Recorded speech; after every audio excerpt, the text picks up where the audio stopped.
A lot of people have asked if we do a heel caulk. Heel caulk is pretty basic. It's one of the most annoying forging processes because just about the time you make a good one, if you don't have a complete understanding of how you made it, then the next one you make is a little bit leaning out, a little bit leaning in. So we're just going to touch on, there's so much to know about a heel caulk, but touch on some of the basic principles. On a heel caulk, it always mushrooms at the top where your hammer hits. So you're always trying to clean up the top edges of a heel caulk and try and create this corner right here. Ideally, what you'd like to have is a heel caulk that, when it comes in, is straight up and down on the front and the back. I'm going to show how you tilt it to where the heel caulk is in line with travel, and then we'll put it on a horse and show how we get it in line with travel. You want to have parallel with the branch, and then you want to have it kicked out to where you have a corner right here to where it doesn't go over the commissures, but yet it still gives full support to the tip of the foot. When you are bringing your heel caulk down, you always better to start with too much, because you can get rid of too much, but you cannot wish for more. So if you only turn up a little bit, you're stuck wishing the whole time. So what you want to do is you want to turn up maybe about 1 inch to 1.25 inches of material. We're going to start off with 3/8 by 3/4, and then if you have too much, you can pick up on your hand or push, and we'll show in the video when we do that. So let's get into making the heel caulk. I'm going to take on the round side of the horn, because I do not want to put any kind of dings or divots in it. I'm going to bend over some material. Now I'm going to pull with my hammer. I'm pulling. See how I'm picking up on my hammer and it's starting to lock in. Now take it back up and straighten it out. Hit the top, straighten it out. Now I'm going to push down with my hand as I pull. Straighten the top out again. Now what I'll do is I'm going to hit the back side. Hit the back side. Starting to pinch up a corner.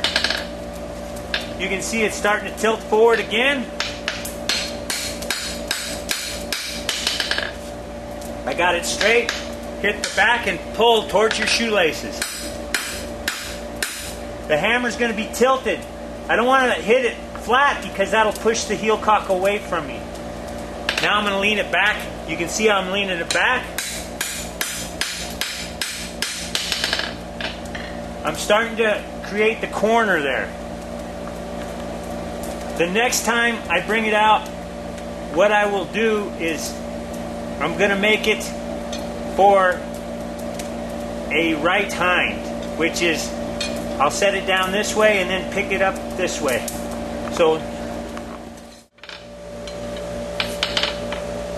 I'm hitting the back edge, and then I'll pick up and leave a gap, and I'm hitting the back edge with it up. Now, as you can see, I'm going to lean the stock this way and lean it back, and you can see how it's starting to get in line with line of travel. You have to know how bad your quarter kicks out and your quarter kicks in.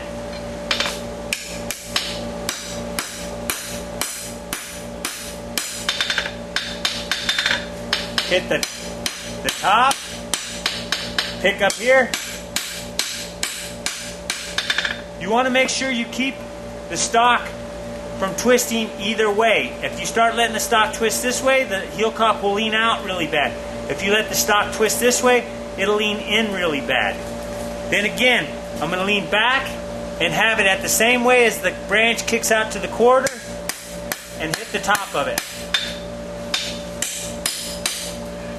You can see how the branch is starting to kick out, and you can see that I haven't let the material have too much, it's not puckering in. I want to lean it back right up until I have to create this corner. Once I get the back corner filled, then I can do anything I want. You can see here how the steel is kicking out. And I've got this corner kicking out. So I'm going to hit here. I never want to hit this bottom corner, the bottom edge, because I'm trying to build that edge. As you can see now, it's starting to kick out. I want to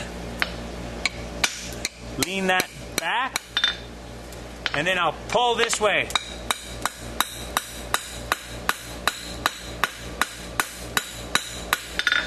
And then pick it up real high and hit the top.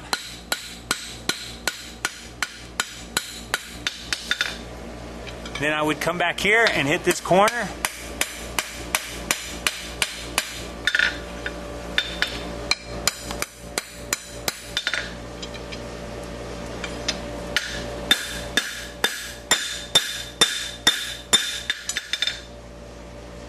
All right, I've got the corner established. Now I just want to set it down. I've got my corner, my back corner. Got the back corner pretty much squared up. I got a lot of strength right here, so it's not going to roll under. So now I'm just going to take up a shaping heat and kind of make sure that it kicks out enough, and I set it down.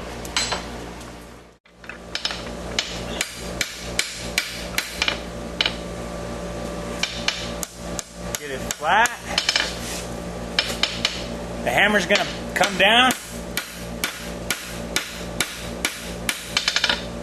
You can see, now I'm going to hit the outside edge. What this does, makes the outside grow.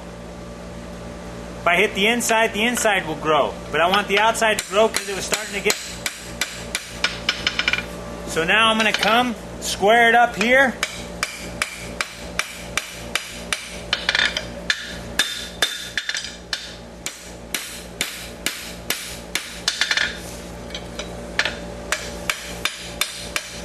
Now you can see how I've got it wider right here. So I want to make everything come right to the check. I'm going to go to this side of the anvil. I'm going to run a parallel line right to the edge of the check.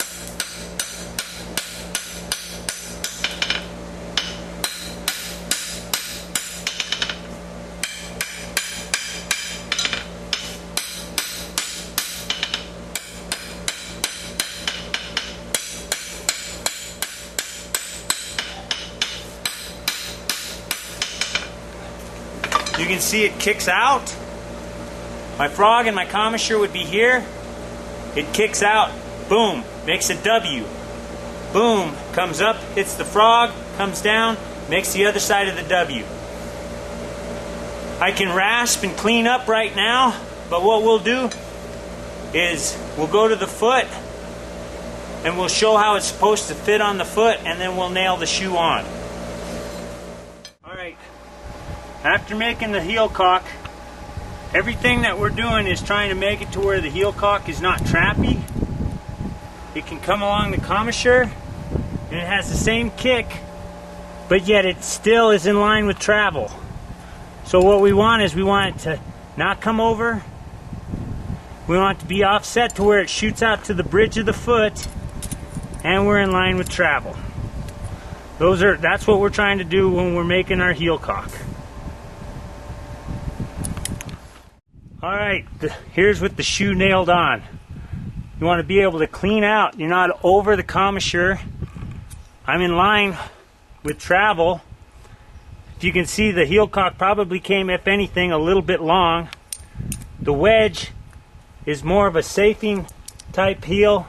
It comes at the same angle as the back half of the bridge, but yet on the opposite side I fit with some width and length. Alright, we fit to the widest part of the foot. Then when we come around, I've got some safing. It darts in rather abruptly here. I dropped the heel down as far as I could, but the heel still catches the inside of the buttress. So then when we come around to the other side,